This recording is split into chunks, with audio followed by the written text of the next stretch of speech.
I sat at the hospital table with my arm in a cast, bruises up and down my ribs, and Leo was telling the doctor I had been acting off lately, like I was some unstable woman who had just slipped and fallen by accident. My daughter stood at the foot of the bed, arms crossed, repeating everything he told her, and I couldn't even get the words out to defend myself. The doctor nodded. The nurse avoided eye contact. And all I could think was, they really believe him. They think he's the sane one. But what none of them knew was that I had already started documenting everything. They thought I was broken. They had no idea I had already started fighting back.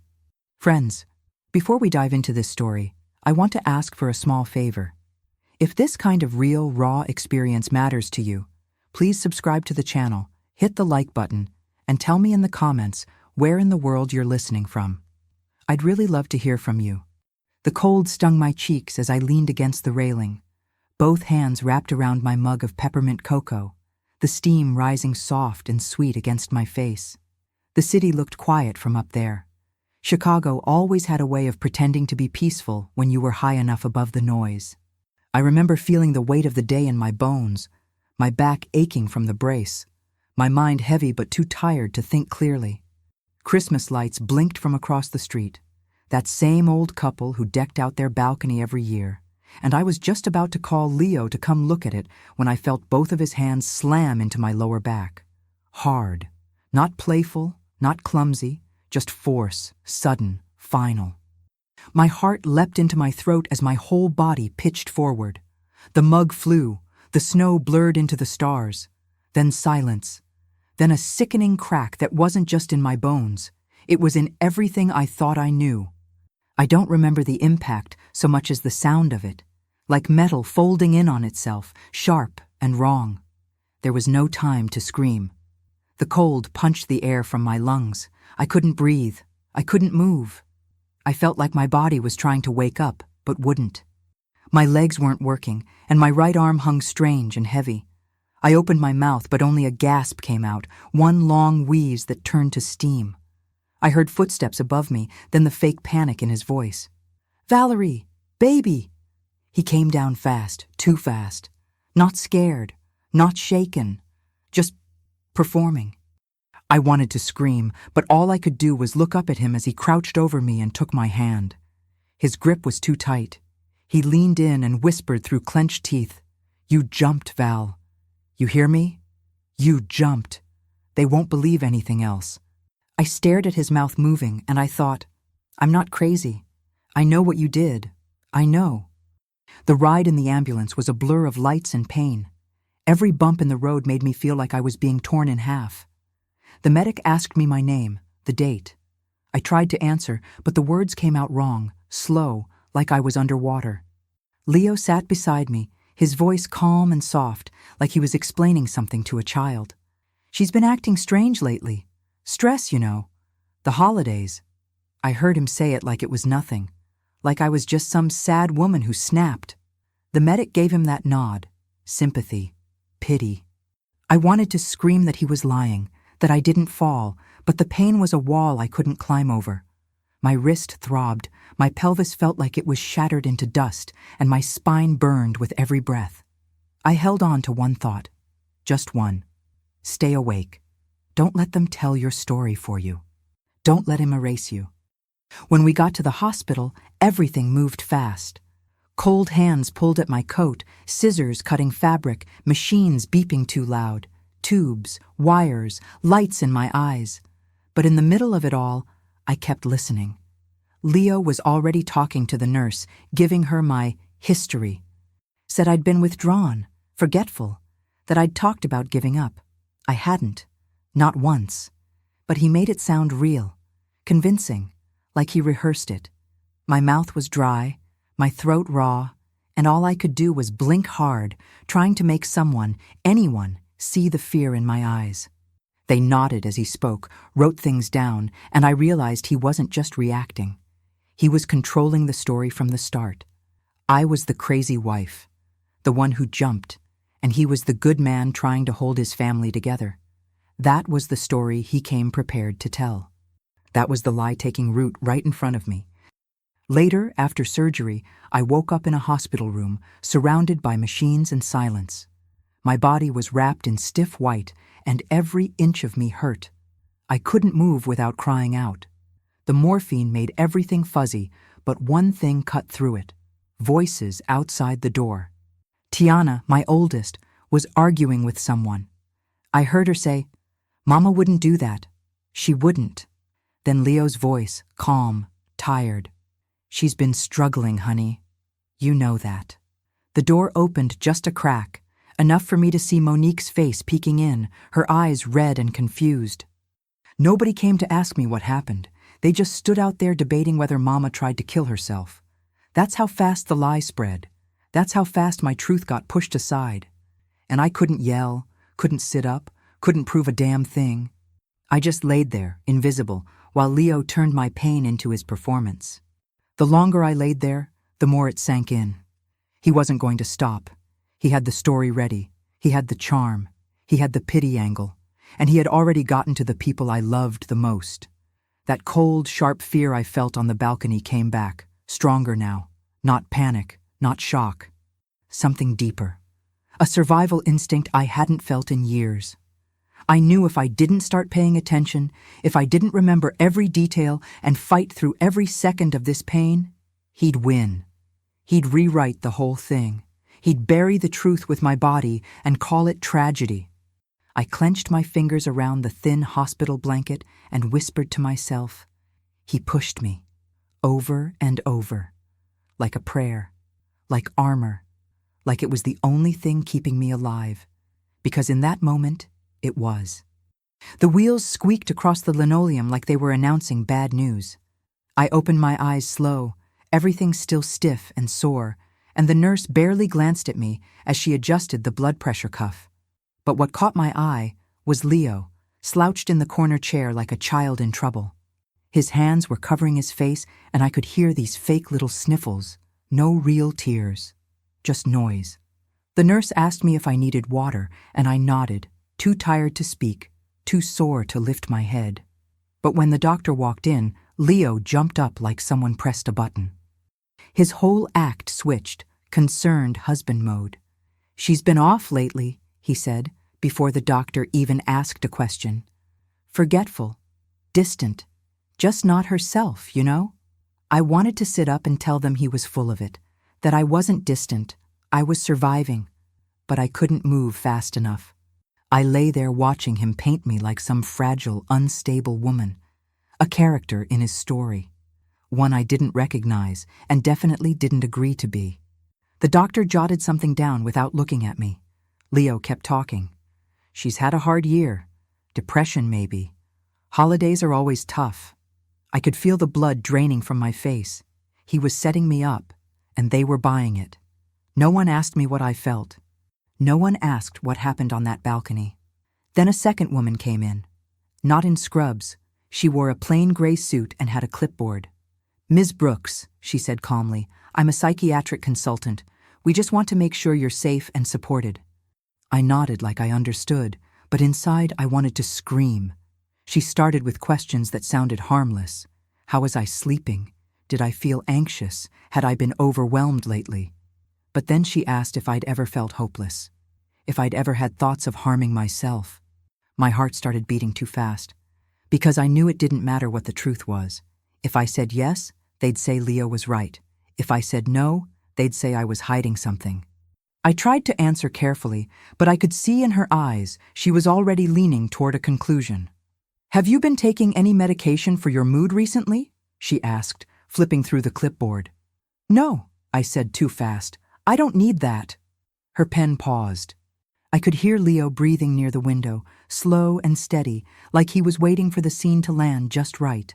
I wanted to explain, tell her I've been stressed, yes, but not unstable. That this wasn't about sadness, it was about survival. But it didn't come out that way. My voice cracked. I sounded defensive. I sounded unstable. And the more I tried to explain that I just slipped, that I didn't jump, the more the room felt like it was closing in. It was like being buried alive under someone else's version of my life. I watched the psychiatrist nod and jot things down. and I felt that familiar heat behind my eyes, anger, shame, fear, all braided together in one tight knot I couldn't untangle.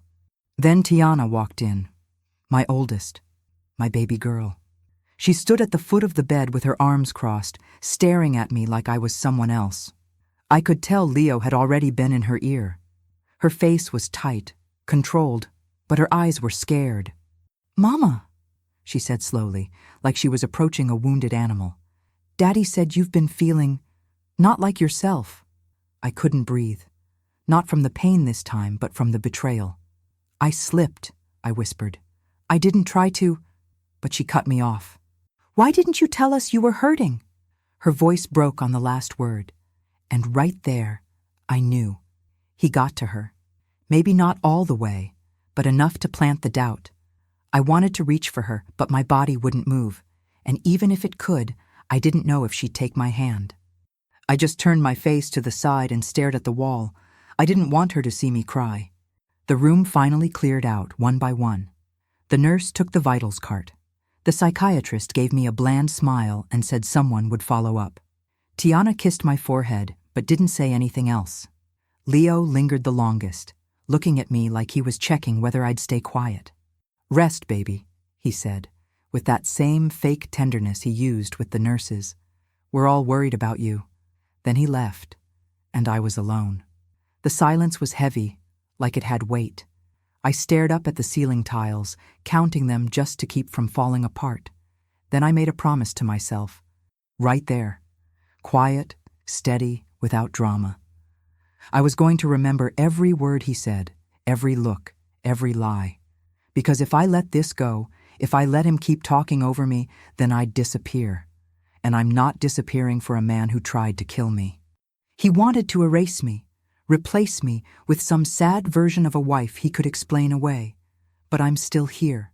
I may be broken and bandaged and half sedated, but I'm still here. And I'm going to fight. Not with fists, not with shouting, but with truth, with facts, with memory. I closed my eyes and replayed his exact words from the ambulance. "You jumped, Val. You jumped." I said them out loud this time, just to hear them in the air. Then I whispered back to no one. No, I didn't. The drugs made me tired, but I forced myself to stay awake a little longer, to write down the day in my head like a journal. I won't let his lies become history. Not while I'm still breathing. I don't know how I'm going to prove it yet, but I know I will. Because if I don't, I'm not just letting him win. I'm letting myself disappear. And I've been through too much in this life to vanish without a fight. The wind slapped me right in the face the second those automatic doors opened. I gripped the thin blanket tighter around my legs, but it didn't help much. The coat Leo brought from home barely fit over the brace on my back, and my fingers were too swollen to close the zipper. I sat there in that wheelchair like a fragile package someone forgot to wrap properly, watching Leo charm the nurse at the front desk as he signed my discharge papers. He laughed like this was some funny little errand, cracked a joke about getting this girl home where she belongs, and the nurse actually giggled. I looked down at my legs, both strapped in, my wrist wrapped tight in thick gauze, and my heart pounded harder than it had all week. Every part of me wanted to scream, "Don't let him take me," but my mouth stayed shut. Because I knew if I said that out loud, they'd call someone from psych again, and this time they might not let me leave. So I smiled. I kept my face still. I waited while he wheeled me out like a man bringing home his injured wife, not his failed murder attempt. The car ride was quiet, except for the jazz he always plays when he's trying to look calm. My stomach twisted as we turned into our street. Everything outside looked just like it did the night I went over that railing. Snow piled in the corners, trash cans knocked sideways, Christmas lights still clinging to porches like they hadn't realized the holiday was over. And then I saw it.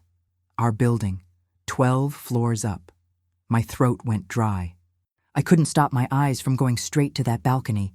I pictured it exactly how it happened, my body tilting forward, the cocoa spilling, the way the sky flipped. Leo must have seen my face in the side mirror, because he reached over to squeeze my shoulder and said, "It's gonna feel good to be home." I didn't answer.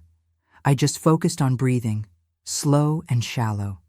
My body ached from being upright, but what really made me feel like I was drowning was the thought of being back in that apartment, under his roof, under his control.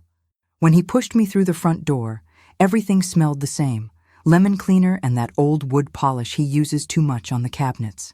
The couch was fluffed like no one ever sat there. My blanket was folded. It was eerie how untouched everything looked. Like the fall had only happened in my body, not in our life. Leo rolled me in like a guest, made these big, exaggerated gestures, talking about how he set up a soft area for me in the living room so I'd be comfortable.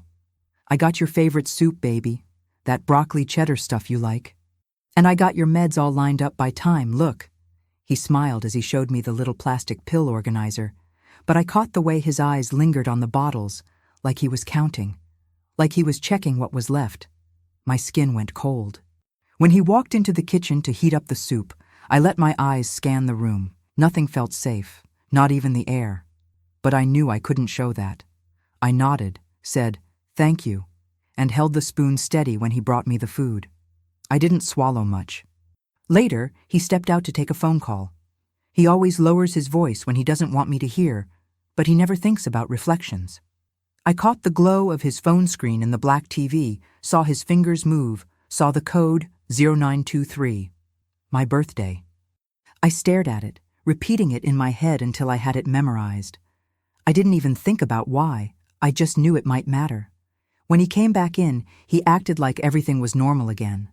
Sat on the edge of the couch, rubbed my foot gently, told me how proud he was of me for getting through all this. It made my skin crawl. I nodded, smiled like I was grateful. I felt like I was walking on ice, except I couldn't walk. I was trapped in that chair, under that roof, playing along. But inside, something started shifting. I felt it under the fear, a flicker, a plan. That night, he fell asleep on the couch next to me. He snored soft and deep, one hand draped over his stomach like he didn't have a worry in the world. I waited, watching the rise and fall of his chest, until I was sure he was out cold. My hips screamed when I tried to move, but I forced my body forward inch by inch. I reached under the cushion with shaky fingers and slid the cheap voice recorder I ordered into the space between the seat and the frame. It was barely the size of my palm, with one button I had practiced pressing even with my bad hand. I tucked it right where his body always lands when he leans in to argue, to lie, to threaten. My heart raced so hard I thought it might explode. Sweat rolled down my back, and every breath felt like it had weight. But I did it. I got it in there, and he didn't wake up. When I finally lay back again, every part of me burned. My spine, my pelvis, my pride. But under all that pain was something else. Something I hadn't felt since the night of the fall. Fire. Not rage, not grief. Fire. Determination. I stared up at the ceiling and thought, "You tried to erase me. But I'm still here." He might have pushed me off that balcony, but he didn't finish the job. And now, I'm not just surviving, I'm watching. I'm listening.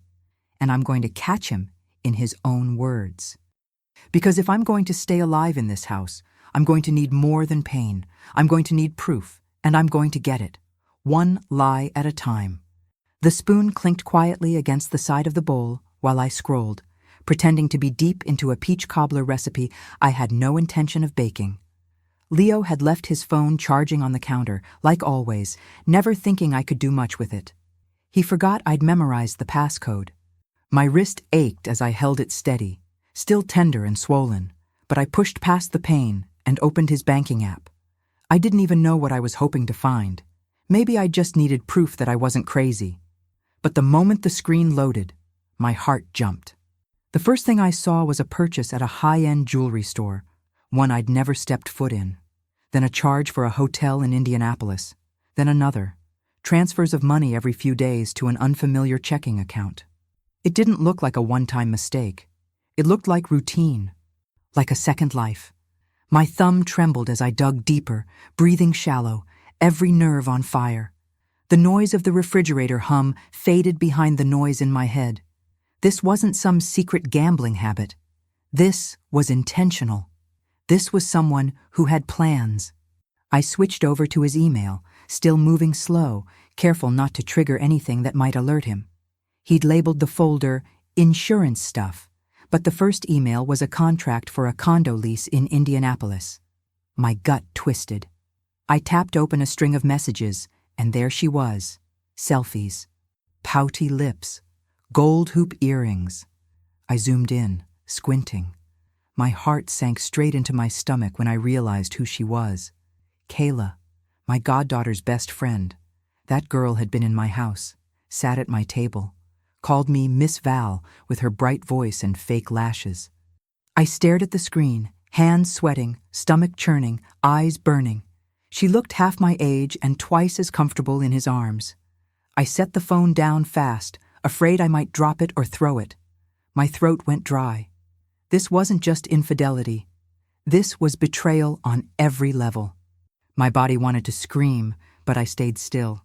That's how deep I was in survival mode. I already knew rage would have to wait. Right now, I needed to stay clear-headed. Later that afternoon, Denise came over, casserole dish wrapped in foil and gossip wrapped in whispers. She moved through my kitchen like she always did, like it was her second home, but her eyes looked different, tighter. She sat across from me, pushed the food aside, and leaned in like she had something too heavy to carry alone. "You know he changed your life insurance, right?" she whispered. I blinked. "What?" "2 weeks before your fall. He was bragging about it at the barbecue I missed. Said he finally got the money part handled." My hands went cold. She looked away when she said it, like the words made her sick. I stared at the mashed potatoes on my plate. Everything around me felt unreal, like a set on a show I didn't agree to be in. Denise didn't say much after that. Just sat quiet, picking at her food, avoiding my eyes. I could tell she wasn't ready to say more, but she knew, and she was scared, just like me.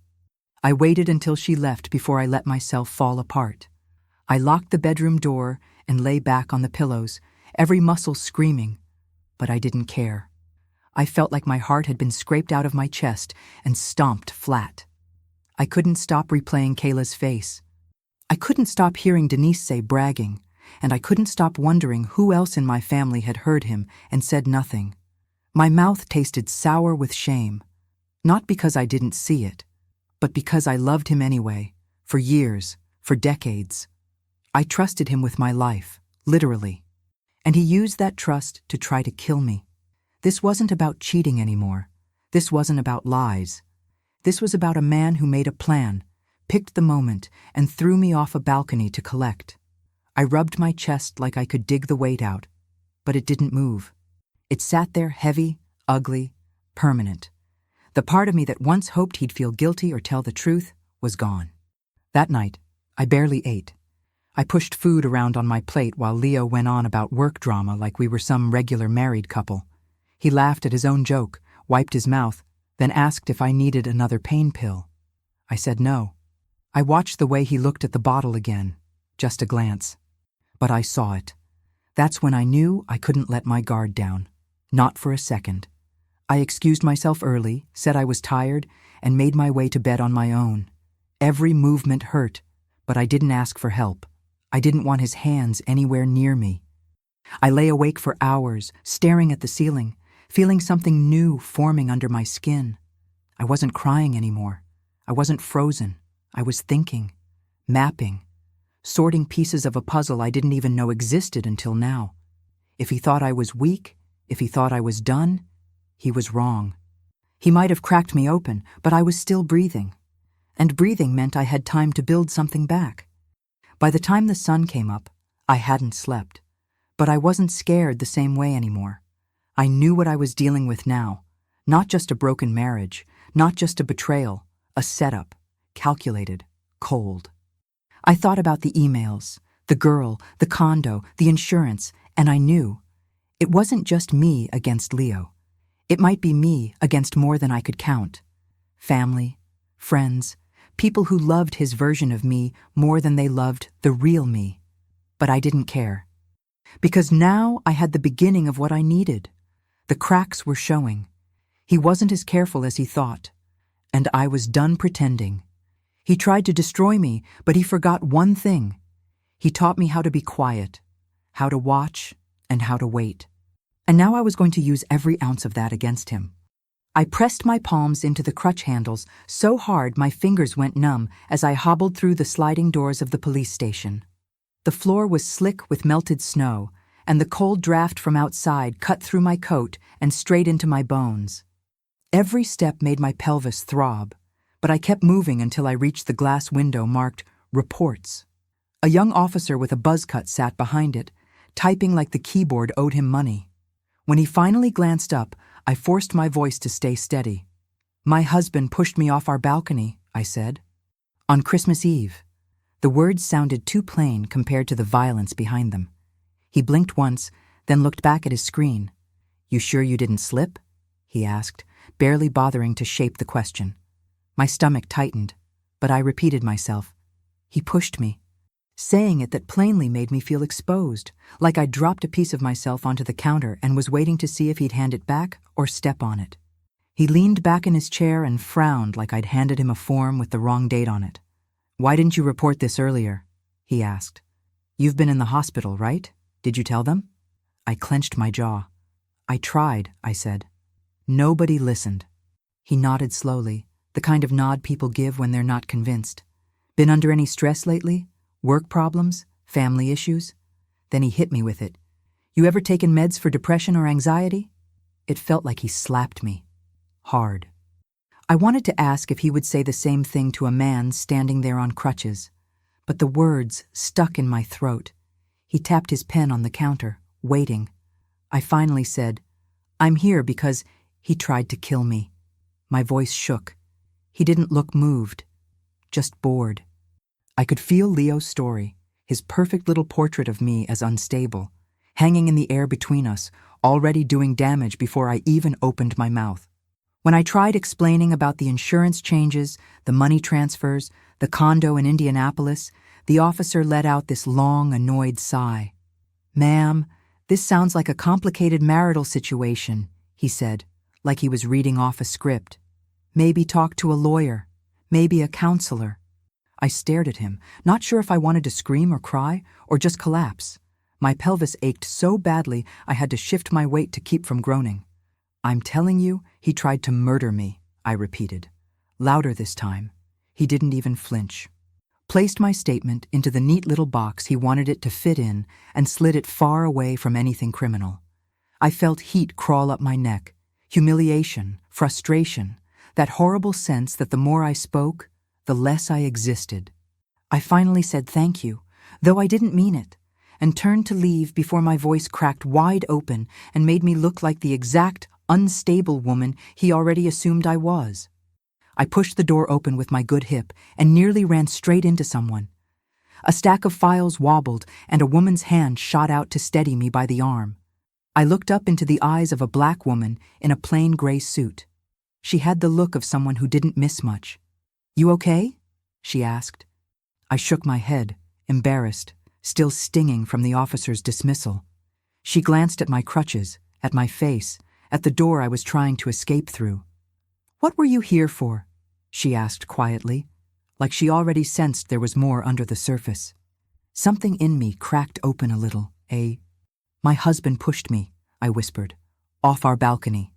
She didn't blink, didn't frown, didn't tilt her head with that pitying look I'd gotten used to. She just swallowed once, set the files under her arm, and said, "Let's talk in the hallway." It wasn't dramatic. It wasn't warm. It was solid. And for the first time all day, someone was actually looking at me, not around me. We stood near a bulletin board, people drifting past without paying us any mind. The woman, Detective Harris, she introduced herself, pulled out a small notebook and clicked her pen. "Tell me exactly what happened," she said. I did. This time I told it without shrinking. The balcony, the shove, the insurance, the money, the girl, the lies. She didn't interrupt me except to ask, "What date? What time? What hospital? Who else knew?" She wasn't searching for contradictions. She was searching for facts. I could feel my heartbeat in my throat while I talked, waiting for the moment her expression would shift into doubt. It never did. When I finished, she closed the notebook slowly and said, "Okay, That one word felt like someone cracked a window in a room I'd been suffocating in. She gave me her card and said she'd be in touch. Not a promise, not false hope, just something real. When I finally left the station, the cold air hit me so hard my eyes watered. The world around me looked the same. Cars rushing by, people walking fast, snow crunching under tires. But I felt different. Smaller. Yes. Still bruised by how easily the officer brushed me aside. Still terrified about going back home to the place where everything broke. But there was something new sitting in my chest. Something I hadn't felt since the fall. A crack. A sliver. A tiny piece of hope, small enough to fit in the palm of my hand, but strong enough to pull me upright for one more step. Someone finally listened. Someone believed I might be telling the truth. And even though I was still shaking, still hurting, still scared, I held on to that small thing like a lifeline. Because it was the first sign that maybe, just maybe, I wasn't as alone as Leo wanted me to be. Detective Harris sat across from me at the dining table, her notebook open, recorder blinking red between us. Leo was at the shop, like he always said on Saturdays, and for the first time in weeks, the condo didn't feel like a trap. It felt like a room I could breathe in. I had everything laid out on the table. Bank statements I printed while Leo was buying groceries, screenshots of emails I'd forwarded to myself, and that blurry photo of Kayla I managed to dig from his deleted folder. Harris didn't interrupt. She didn't flinch. She just listened, nodding now and then, like she was following the rhythm of something that made sense to her, even when it still felt chaotic to me. The sound of her pen moving across the page felt like something real, something sharp, like maybe she was building a picture of who he really was, and it wasn't the good husband with the Sunday smile. When I handed her the photo of Kayla, her brow tightened, just a little. "She close to your family?" she asked. "Too close," I said. "That girl sat in my living room, ate my food, called me Miss Val." My voice cracked, but I didn't look away. She tapped the corner of the photo. "You think she knows about the money?" I shook my head. "I think she knows what he wanted her to know. Maybe less. Maybe more. But she's not the one who signed refinance papers in my name." I pointed to a printout of a forged document I found in a folder on Leo's laptop. It had my name, but not my signature. Harris looked at it for a long minute, then asked, "What about the building? Anyone around that might have seen anything Christmas Eve?" My hands went cold. "The Johnsons," I said. "Across the street. They got robbed last year, put up all those new cameras with the blinking blue lights. They're always recording." That was the first time her face really changed. Not shocked, focused, like I'd just handed her a piece she'd been looking for. 3 days later, she was back. Same calm energy, same gray suit, but this time she held a little plastic USB drive between 2 fingers like it was glass. She didn't say much at first, just stepped in, nodded hello, and set it on the coffee table like she was placing down something sacred. "They were happy to help," she said.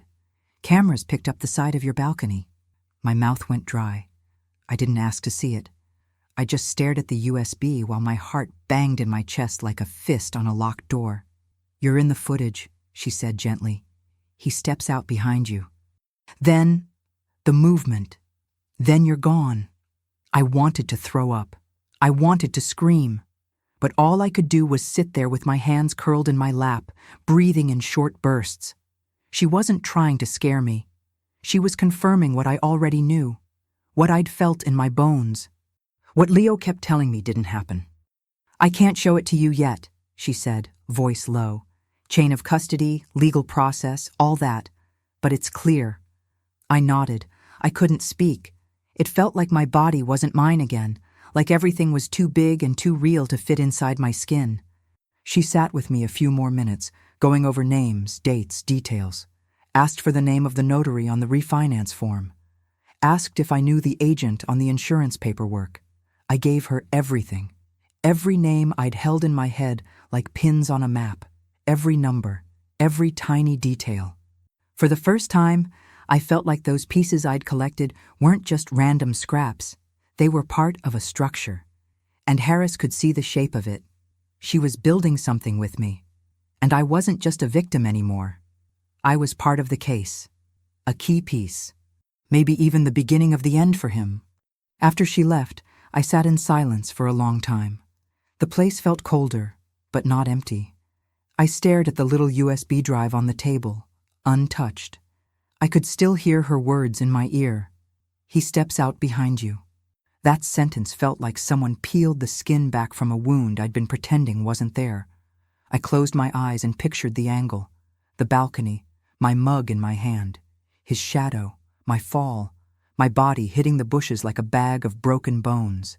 He'd been sure no one saw. He thought the dark would hide him, but those Christmas lights across the street, they lit up more than he expected. I pulled the blanket up to my chin and let myself cry for a minute, just a minute, not because I was broken, but because I knew something he didn't. His version of the story had cracks now, real ones. That night I lay in bed staring at the ceiling, but it felt different than before. I wasn't trapped under it. I was staring past it, thinking, planning. I wasn't helpless. I had pieces. I had proof. And now I had someone who believed me and wasn't afraid to dig deeper.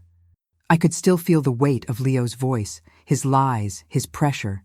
But I also felt the shift. The power wasn't all his anymore.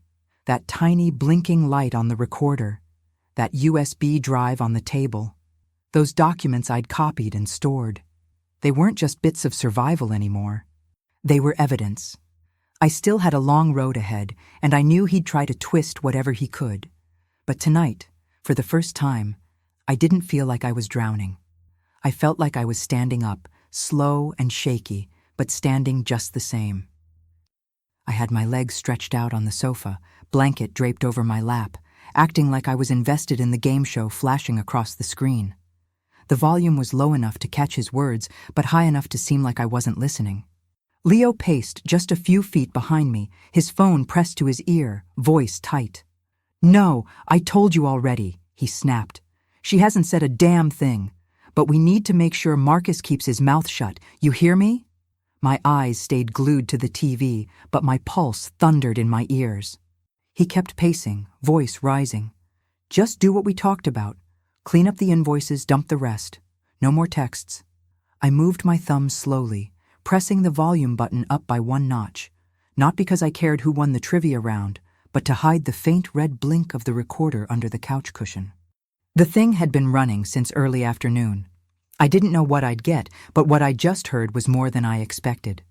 "I don't need this turning into some kind of audit," he added, "especially not with her limping around like a damn ghost." I held my breath and kept my face still. He ended the call and turned toward me so fast I flinched, but he pretended not to notice. His shirt stuck to his chest from sweat, and his forehead looked greasy. That fake, calm smile pulled tight on his face, the kind he wore when he was trying to trap me in my own words. "Everything good?" he asked. "You been talking to anybody?" I blinked. "Just Monique, about the kids," I said, keeping my voice soft. He squinted like he was testing me. "Nobody come by? Cops?" I shook my head. "Nope." He took a breath, slow and heavy. "You feeling more stable yet?" That one hit like a punch to the throat. I didn't even flinch. I looked him dead in the eye and said, "Yeah, just tired." That seemed to satisfy him. He walked toward the kitchen, muttering something about dinner, while I stared at the TV and felt sweat pool at the base of my neck. That recorder was still blinking under the cushion, still catching the edges of every lie that rolled off his tongue like gospel. Later that night, I locked myself in the bathroom and turned on the fan for cover. My body hurt like hell, but I sat on the closed toilet lid with the recorder in one hand and my phone in the other. I hit play and held the speaker to my ear, volume low. His voice came through scratchy but clear. Marcus said he'd handle it, just like when Denise's man cooked the books back in August. I paused the playback. My stomach dropped. Denise's man. That wasn't just some friend from the shop. That was my sister's husband. That was family. I played it back 3 more times just to be sure I wasn't imagining it. But there it was, my own blood tangled up in this mess. Not some random name, not some stranger, family. I sat there shaking, replaying it, feeling something in my chest twist and fold in on itself. I thought of Denise's face when she brought the casserole, her hands shaking when she told me about the insurance. Had she known the whole truth? Had he dragged her into this too? My fingers curled around the pill bottle, but I didn't open it. I just held it. Thought about how easy it would be to numb the ache, forget for a night. But I needed my head clear. If I told Harris what I knew now, if I gave her Marcus and the forged invoices and that recording, it wouldn't just be Leo who went down. It might be Denise's whole house. It might split my family in half. I thought about Sunday dinners, birthdays, the sound of our kids playing together, and how all of that might vanish the second this truth came out. I felt like I was standing in front of a mirror, looking at the version of me that used to think love meant protecting everybody, even the ones who didn't deserve it. But that woman? She was already halfway gone, and in her place was someone who'd survived a fall, dug through lies, and pulled herself out of silence. I knew what the right thing was. I just didn't like the weight of it. I sat like that for a long time, the fan buzzing overhead, the recorder quiet in my lap. The truth felt like fire in my throat. I could barely swallow it. I thought about calling Denise, about warning her, but what would I even say? Your husband helped mine bury me alive? I pictured her face if she found out from someone else. Worse, I pictured her defending him, saying I misunderstood, saying I was making it up, and suddenly I wasn't just scared, I was furious. Furious that Leo had dragged my family into this, furious that nobody warned me, furious that even now, it was still on me to protect everyone else from the damage he caused. My hands shook as I stood, the pain in my pelvis flaring up, but I welcomed it. At least that pain was honest. It didn't lie. It didn't cover its tracks. I flushed the toilet for show and washed my hands even though I hadn't done a damn thing. By the time I opened the bathroom door, my mind was set. The price of truth wasn't cheap. It never was. But the price of staying silent, of covering for people who stood by while someone tried to kill me, that was too high. I walked back to the living room, slow and steady, tucked the recorder under the throw blanket on the couch, and glanced toward the kitchen where Leo was laughing at something on his phone. His voice was soft now, casual. The shift was always so smooth it made my skin crawl. I sat down, pulled the blanket over my legs, and leaned back like I was tired. But I wasn't tired. I was focused. I wasn't thinking about what it would cost. I was thinking about what it would fix. And I knew then that no matter who it hurt, I was going to hand that recording to Harris. Because the moment Leo decided my life was worth more dead than alive, he made the rules, and now I was playing by them too. The rubber grips on the parallel bars were slick with sweat by the time I managed to drag my right foot forward a few inches. My therapist kept her voice calm, encouraging. Just a little more, Valerie. Breathe through it. I gritted my teeth and tried to block out everything except the sound of my own breath. My pelvis ached, every nerve buzzing from the effort. But I didn't stop. I was halfway through the second set when I felt the buzz in my hoodie pocket. I ignored it at first, thinking it was just Monique checking in. But something in my gut told me to check. I let go of the bar and fumbled for the phone with shaky fingers. It was Harris. I picked up, panting. Her voice was steady and low. We got him. Picked him up at the shop this morning. Attempted murder, insurance fraud, and we're processing more. I froze. My hand slipped on the bar, and I had to grab it again with both arms to stay upright. The therapist rushed forward, asking if I was okay. Yeah, I whispered, even though the room was spinning. It was happening. They actually took him. And somehow I wasn't ready for how that would feel. The ride home was quiet. My driver, an older man who smelled like peppermint and cigars, chatted about the cold snap coming, but I couldn't respond. My head was full of Harris's voice, looping in pieces. Picked him up. Attempted murder. The words felt too heavy to hold, too big to fit in a sentence. When I got inside the condo, it hit me. The silence. Not peaceful. Unnatural.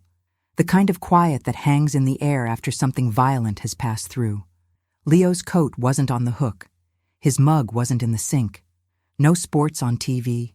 No smell of his aftershave lingering in the hallway. The place looked the same, but felt completely wrong.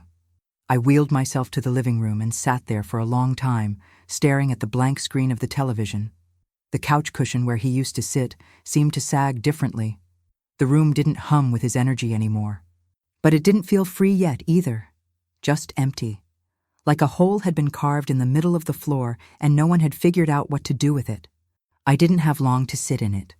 The knock came early evening, 2 soft taps, then the door creaked open before I could even answer. Tiana walked in first, followed by Monique.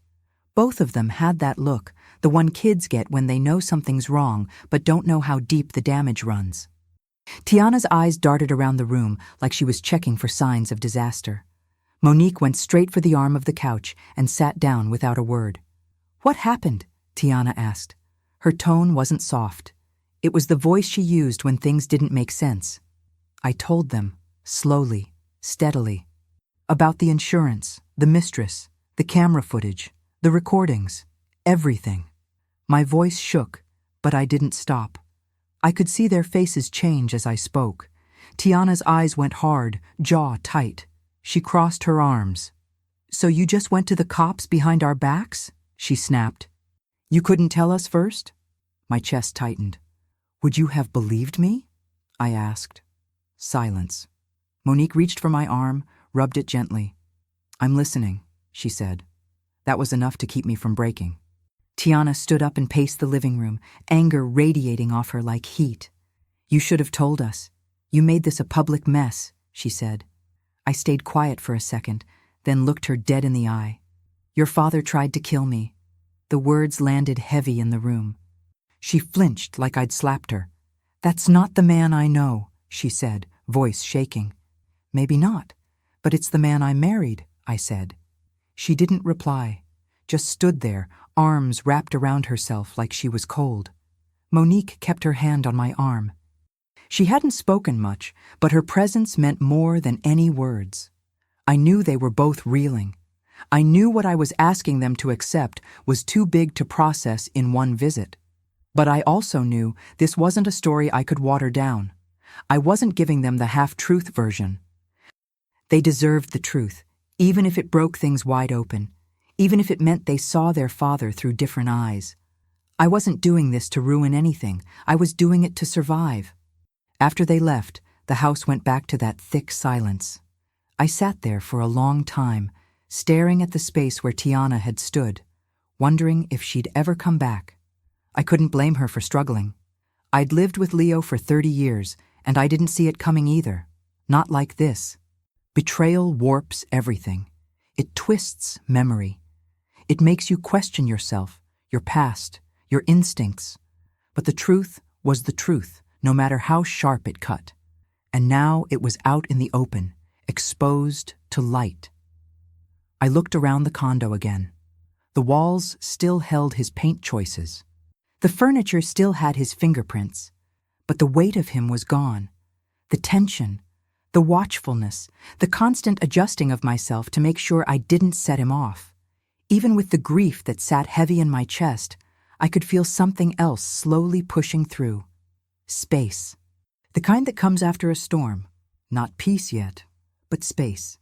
I went to bed that night with the door locked out of habit, but I slept a little deeper. Not because I felt safe, because I felt right, like I'd stepped back into my own story. Even if the girls turned away from me, even if the family fractured, I knew I couldn't take it back. I wouldn't. There was no part of me that wanted to rewind to the woman who stayed quiet for the sake of keeping the picture perfect. That picture was fake, and it nearly killed me. If speaking the truth meant losing comfort, then so be it. I wasn't chasing comfort anymore. I was chasing clarity, justice, breath. The kind of breath that fills your lungs all the way without fear. The kind of breath you fight for. And no matter how much this emptiness stung, I knew it was better than the lie I had lived in. Even if it cost me everything, I'd do it again. The wood on the witness stand felt like a brick wall pressed against my back brace, stiff and unwelcoming. I shifted, trying to find a position that didn't make my ribs scream, but there was no comfort up there. Just heat and eyes. The courtroom buzzed low, papers rustling, feet shuffling, whispers curling under breath like smoke. I stared at the microphone in front of me, too close to my mouth, too loud in its silence. Leo sat across the room at the defense table, wearing the charcoal gray suit I bought for him years ago for our niece's wedding. It looked looser on him now. His posture was straighter than I'd seen in years, but his face carried that same mask he wore any time he wanted to look like the hurt one. Sad eyes, slow blinking, lips pressed together like he'd swallowed some deep pain. But I knew better. That look was costume. I'd seen it too many times to fall for it again. The prosecutor stood up, calm but firm, and asked me to tell the jury what happened on Christmas Eve. I took a breath, my mouth dry as paper. "He pushed me," I started. My voice wavered but didn't break. We were on the balcony. I was holding Coco. He came up behind me, put both hands on my back. I paused. My fingers dug into my thighs under the table. And then I was falling. I made myself say it all. The sound of the mug hitting the ground, the cold, the ambulance, his hand gripping mine too tight, whispering that nobody would believe me, that I jumped. I spoke through the lump in my throat, past the shame, past the disbelief still stuck in my chest from that night. The courtroom got quiet, real quiet. You could hear people shift in their chairs.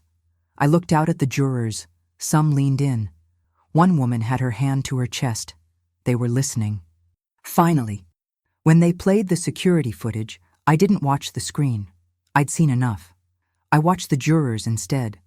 I watched their faces when they saw that tiny movement. Leo stepping forward, my body disappearing over the edge. Their eyes went wide. One man let out a breath like he'd been punched. That sound made my stomach turn, but also gave me a strange sense of justice. Like I wasn't crazy. Like the truth had taken shape outside my own memory. Then they played the audio. His voice filled the room, casual and sharp, saying it had to look right and getting paid fast if she didn't wake up. I wanted to crawl out of my own skin hearing it played out loud, but I also felt steadier. Like every step I'd taken since that night, every crutch, every pill, every recording was worth it to get to this moment. The defense lawyer stood and tried to pull it all apart. He called me resentful, said I was exaggerating, that I had a history of emotional distress. He pulled up old messages I'd sent to my sister during an argument years ago, tried to paint me as erratic. I didn't raise my voice. I didn't fall apart. I just answered every question as clear as I could. Yes, I was angry. No, I wasn't unstable. Yes, I fought with my husband. No, that doesn't mean I threw myself off a 12th floor balcony. I said it straight, looked the lawyer in the eye each time. My hands were shaking, but my words weren't. I leaned on the truth like a cane, slow, steady, something solid I could hold when everything else wobbled. I felt the jury watching me, and for once, I didn't feel like a victim begging to be believed. I felt like a woman telling the truth in a room that finally had to hear it. The courtroom was still when the jury returned. 12 people filed in, faces tight. The judge asked for the verdict. "Guilty," the foreman said, voice clear and final. "Attempted murder. Fraud." My body didn't jump. It just loosened. Like something inside me finally let go. I wasn't crying, but I could feel the tears pressing behind my eyes, waiting for privacy. Leo didn't move, didn't speak. The bailiff walked over to cuff him. He stood up slowly, like his legs had forgotten how. And then he looked at me. I didn't flinch. I didn't look away. I met his stare and held it. Not with rage, not with hate, with clarity, with ownership. He didn't control this moment. I did. For the first time in a long time, he wasn't the one holding the story. I was. As they led him out the side door, the courtroom buzz returned. The lawyers shuffled, papers gathered, people started to rise. But I just sat there a little longer, letting it settle in. It was over, at least this part. He was gone, and not just physically. His version of events, the one he'd tried to force on me and everyone else, had been stripped down and buried. The lies had cracked, and all the pieces I'd collected, the footage, the recordings, my voice, had done what I needed them to do. It didn't erase the damage, but it finally marked it, called it what it was. And as I stood to leave, slow and steady, I felt something shift inside me. Not peace, not yet, but something like weight being lifted. And that was enough to take the next step forward. The mattress is thinner than I'm used to and creaks when I shift, but it's mine. I sit at the edge of the bed, one hand resting on my thigh, the other tracing the frayed edge of a cardboard photo box. The apartment smells like fresh paint and leftover fried rice from last night, and the windows let in just enough light to remind me this place doesn't belong to anyone but me. The walls are still bare. I haven't decided what goes up yet. Maybe I won't put up anything at all. A picture frame can be a kind of lie, too. The walker leans against the nightstand within reach, but I didn't need it when I came in. I walked from the elevator on my own, slow and stiff, but unassisted. 3 steps in therapy today. I cried when I did it, not from pain, but from that strange, deep joy that only comes when your body does something it wasn't supposed to do anymore. The therapist called it progress. I call it mine. The box on the floor is filled with old photos I dug out while packing. Birthdays, graduations, holidays where we all wore matching pajamas and acted like everything was whole. Now they sit spread across my lap like evidence of another life. I flip through them slowly, not sure if I'm trying to hold on or finally let go. There's Denise smiling in her kitchen, Monique holding baby Jordan, Tiana leaning into Leo's chest like she always did. I pause on that one. I don't feel rage looking at it. Not anymore. Just wait. They each chose how they were going to carry this story. Some turned away. Some stayed close. Some haven't spoken to me since the trial. That hurts. But I've stopped chasing explanations. The truth costs people in different ways, and I'm not collecting payments from anyone. Not anymore.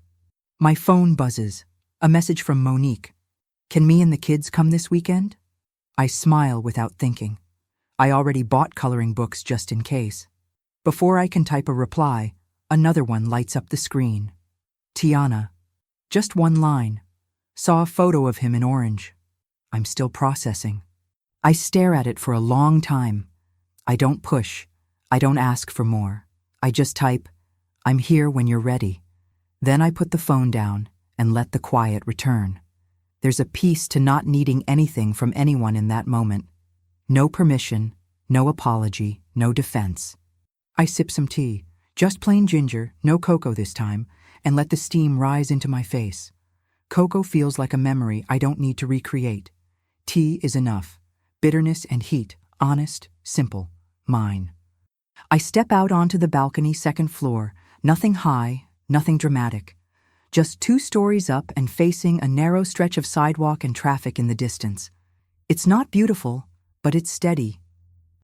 The wind greets me quick and cold, and I grip the railing with both hands just to feel how firm it is beneath my fingers. The breeze hits my face, sharp. For a second, something in my chest tightens, an old fear waking up. But it doesn't stay long. I close my eyes and let it pass through. The wind isn't pushing me anymore. It's just wind. And I'm still here, still standing, still writing this life one morning, one ache, one deep breath at a time. I wrap my arms around myself and take in the sounds. Distant sirens, a barking dog, the rumble of the L. It all feels softer now, like I'm on the other side of something I never thought I'd escape. This is what the start of freedom feels like. Not loud, not lit up with fireworks or confetti, just a quiet room, a half-empty photo box, and a woman learning how to live inside her own body again. The scars still pull when I move too fast. Some parts of my family haven't called, and maybe they never will, but the weight of that doesn't own me like it used to. I'm not trying to fit myself back into the life Leo broke. I'm building something different. I don't know what all of it looks like yet. But I know it won't involve shrinking to make anyone else comfortable. I know it will be honest, and I know it'll be mine. That night, I sleep with the window cracked open, air cold and fresh, sheets pulled tight around me. For the first time in what feels like forever, I don't dream about falling.